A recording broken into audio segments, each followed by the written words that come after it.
парковка маселеси мына бир топ чоң шаарларда негизинен чечилген. Мына башка эмес, мына Москва шаарында кандай ушул маселени чечти. Биз ошол проекттин үстүндө азыр иштеп атабыз.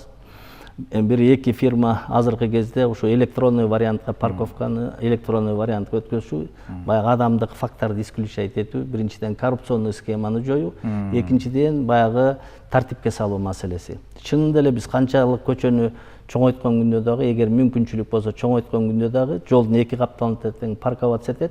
Эртең менен жумушка айдап келет, кечке чейин машинени коюп коет. Ошол кызматчылардын машинеси эле биздин жолубузду ээлеп калып атат да. Ошон үчүн биздин шаардыктар мындай суроо бериши мүмкүн да.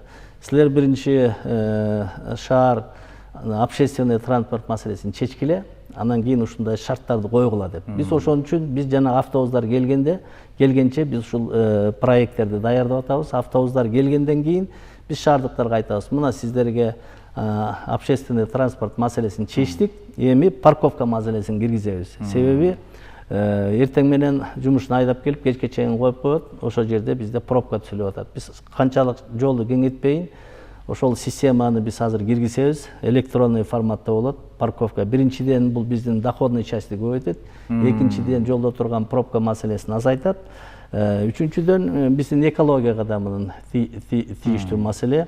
Буюрса бул проектти биз эки чоң компания менен иштеп атабыз. Бир компания азыркы кезде иштеп атат, ушу Россиянын моделиндей кылып, мейли айдап келсин машинесин, бирок акча төлөнө берет.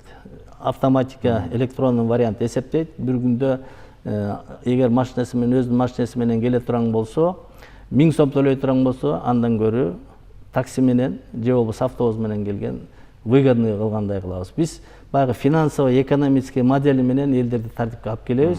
Себеби биз ушуга бир түрткү бере турган эң чоң маселе биздин жана күтүп аткан автобустар. Баары бири-бири менен байланышкан. Деги эле шаардагы проблеманын баары тең бири-бири менен байланышкан. Жол маселеси, пробка маселеси, экология маселеси баары бири-бири менен байланыш. Ошон үчүн муну бир комплексный подход кылып карап атабыз. Буюрса бул маселени дагы чечебиз.